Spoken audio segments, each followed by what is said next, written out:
Don McLean, how are you doing this morning? I'm doing well. It is great to have you on. We got a little bit of applause for you. Want to bring that up for you. Welcome to the show. We are excited. I like applause. I live with applause. I need applause. So thank you. Don't we all? We do. Applause. Well, Don, we're excited. You're going to be in Berkeley, California on Friday performing, and we're so excited to talk to you about the show. You're going to be at the Freight and Salvage Coffee House. And, of course, Berkeley, you know, if I'm not mistaken, you know, it's a very special place because I believe you recorded your first record here in Berkeley many, many years ago. What's it like coming back? At a place called Sierra Sound in Berkeley, California, and there was violence in the street in those days, and musicians would come to sessions having been gassed by the police. Yeah. Of course, those were the big riots in all over, of course, making, you know, history back then. And you're in the middle of this, coming in there. What was that like for you? Well, I had never been to Berkeley before or to San Francisco before. I was just a boy. And California, in that region of California, was brand new to me. And I was staying in Marin County with the producer, a guy named Jerry Corbett, who had a lovely little house that was back in the woods there, and the smells and everything were brand new to me. And I remember just feeling intoxicated by everything. And the girls were pretty, right? And there was a certain freshness and aliveness, you know, that we were. And the musicians were great. They were fun. There were different guys. There were guys on the sessions from a group named Mad River. San Francisco was a music area. Right, you know, of course. Or Cleveland or Philadelphia, and stuff was going on. And these musicians the record that I made, the first record that I made. And of course, you know, that record came out. It was eventually re-released after the American Pie record came out a few years later. And of course, I mean, launched you into the stratosphere with those recordings. And of course, you know, songs like Vincent and these things have become instant classics. Was there a time? Did you realize when you're writing this music? That you had something very special under your belt that you were trying to get out of? I didn't know anything, and I still don't know anything. I really don't. I just watch and observe, and things have come along, and I have found that I have certain talents, and I thought I had certain talents that I don't have, and I found I have some talents that I do have, and it's all been like that. You know, I really just made it up as I went along and dealt with the ramifications of what it is that I did and did the best I could. Far away from corporate as you can get. When you're writing lyrics, what is it that kind of drives you to paint sort of pictures and this kind of that approach of being so colorful? Certainly back when I was writing songs, there were many very competent, intelligent songwriters who were writing very good lyrics and very good songs, and it was a competitive environment. Right. It's just that my songs have lasted longer than most of theirs, and so the contrast between, you know, what you hear, what they call a lyric now and what American Pie contains, or many of my other songs contain, is so vastly different. But it's because of this slide into illiteracy. Right. Yeah, absolutely. That's why we have the politics that we have now, because we have illiterate people who don't understand the English language and don't respect it. And it's all part of the revolution in social networking and television, the power of television. Television is like a drug. It goes directly now to the central nervous system. Right. It's not It's not, the honeymooners or Leave It to Beaver. Right, right. It's the Kardashians and other other things of that nature. And that's interesting that you bring that up because, I mean, you're considered a troubadour reporting back to the people on this type of stuff, and it must be kind of, it must give you a bit of sense of a bittersweet kind of thing to see. I hate to say it, but people, the population being in such decline. It's a very what it's going to take to reverse this will be some kind of cataclysmic event, which, like a depression or a world war or something, that will make people realize how deep they're going to have to dig into themselves in order to really sacrifice for something that's worth sacrificing for. And we don't have to sacrifice. We are all very much like Trump's sons in America.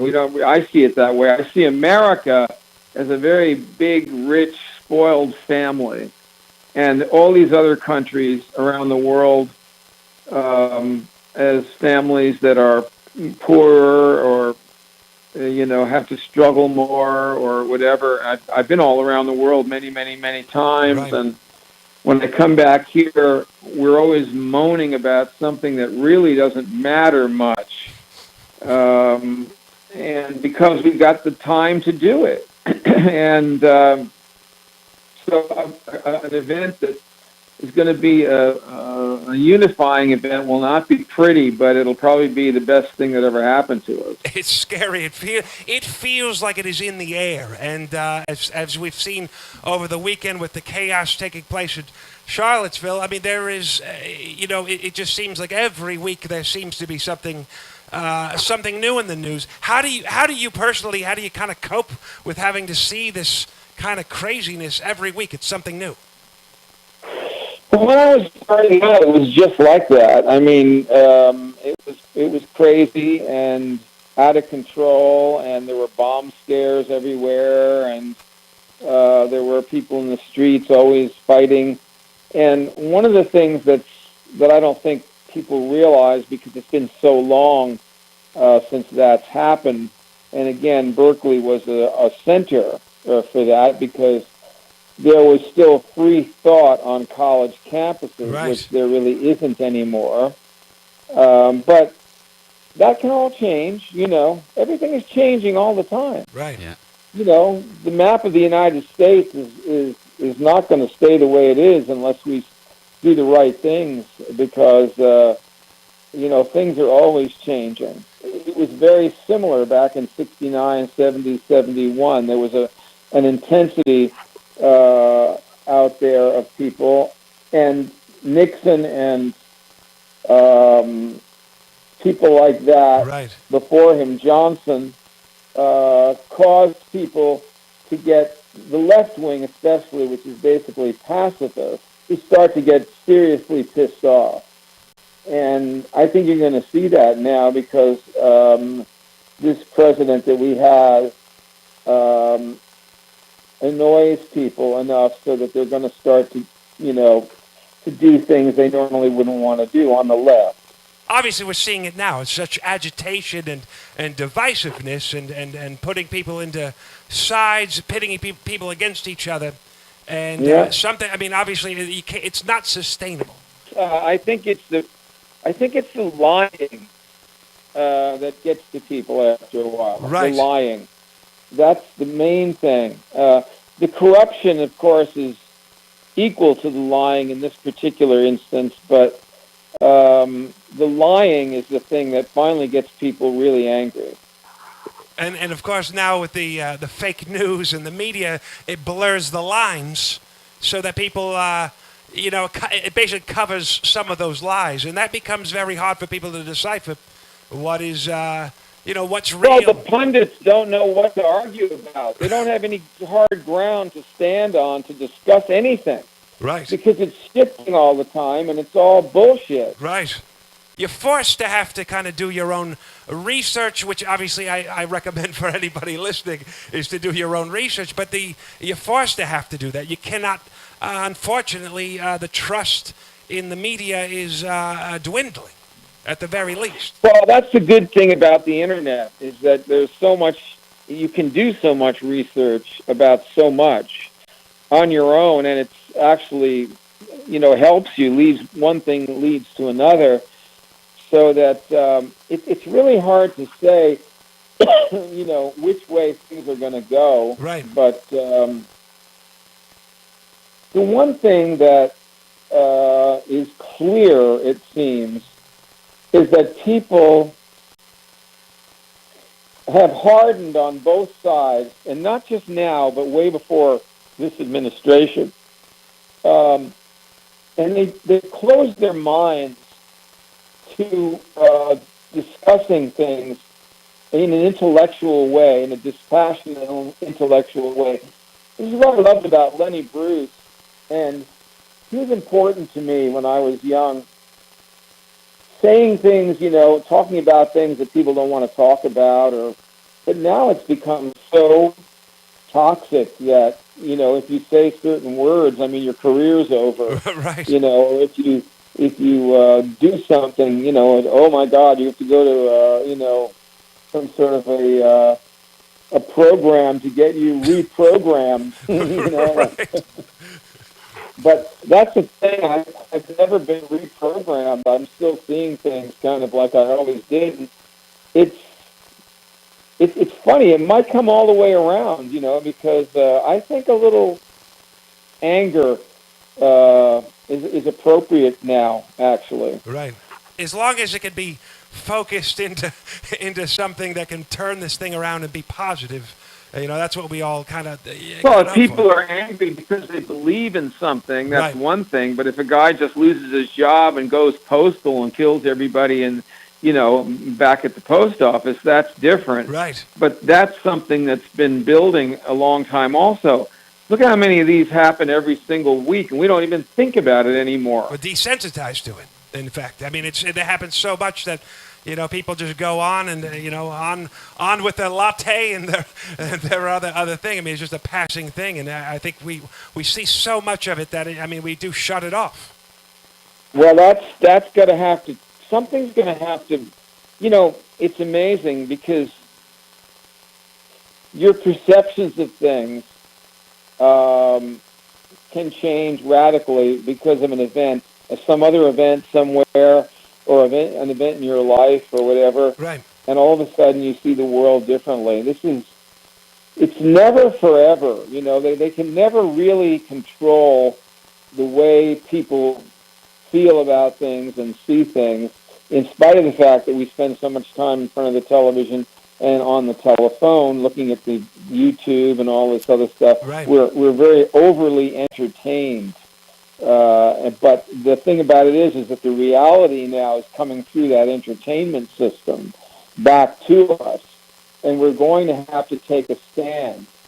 We can't sit back and be just viewers anymore and observers. This is going to come into the living room, right through the television, and we're going to have to decide: do we want to roll over or do we want to, say something? Right. And Don, do you obviously, you're out on the road, you're doing these shows, and are you having a dialogue with the audience about what's taking place? Well, my songs, I'm singing the song "Prime Time" now, which is the song about America as a game show. Right.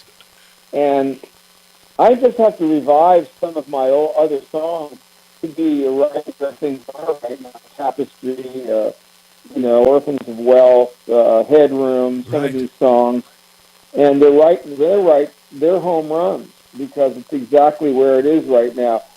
It wasn't where it was when I wrote the song, but it is. I saw it coming. Yes, it's coming full circle for some of these specific tracks. This is true. Yes, we're excited to see you live here on. You're going to be here on Friday, And how do you have any? Are you in the works with doing any new recordings? Any ideas for maybe doing Yes, a new I release? have a brand new album called Botanical Bark, which is coming out in a couple of months on BMG Records, and they're going to get behind this very strongly. And we're working on the album graphics and all the rest of it. That's all done now. I'm just waiting for a few more things to happen, but it's going to happen. And for a guy my age, I mean, that's pretty amazing. Right. This is a real album deal. It's not like a vanity thing, I'm doing for the website or something. Right. Come on, that's not too bad for a 40-year-old guy. I feel like. I mean, you look and sound great. I mean, there's no reason why you shouldn't have that kind of attention because I mean, honestly, I mean, your songs, some of your songs are they stand not only the test of time, but people will be singing them 100 years from now. Well, I've been blessed in many ways, and I've been when things could have gone wrong, they went right, and when things seemed to have gone wrong, it was for the right reason. Right. So I've been blessed that way. A lot of people, many people are not, and I sing to them, and my songs are for them because. By being a radical, kind of a rambler, which is kind of what I do, I ramble around. I'm a free radical, in the system, and I try to tell the truth. I think I've been able to provide a service. Absolutely. And, one last question, Don, I got to ask. We saw your appearance on the internet at Norm's Rare Guitars, and I think you picked up a brand new Martin, well, an old Martin, but a brand new to you. Are you going to be breaking that Martin out here in Berkeley on Friday? No, but I'm going to be bringing a couple of Martins with me for sure. That's great. You know what? I cannot wait, and I just want to thank you for being on the program. For people who want to know more about, obviously, your history and want to keep up with the news of your new release, what's the website? Is donmclean.com. So they can always Google Don McLean or go to the official website or go to AmericanPie.com or whatever. I am all over the web. You are, right. You just can put my name in and go to the official website, and it'll tell you what jobs I've got, and I've got a whole lot of jobs ahead of me, and what things are planned. We've got the album, and there are going to be a lot of different things going on, releases of one sort or another, and they can get up on the latest, whatever it is they want to know. Right. But it's all over the place, really. I have to ask you one additional question. I've asked a few people this, and I always get different responses. But have you ever, and I don't recommend it, but have you ever Googled yourself? Googled myself? Yes. Yeah, put your name in there and look and see what comes up. Definitely. Does that give you? Is that good, bad? I don't know. How do you feel about that? I think people like me. Yes. And I'm very, very honored that they do. I don't see a lot of nasty remarks Sure. Stuff. I had a very bad divorce last year, and some unpleasant things happened. But still, even with that, I mean, there was no hate.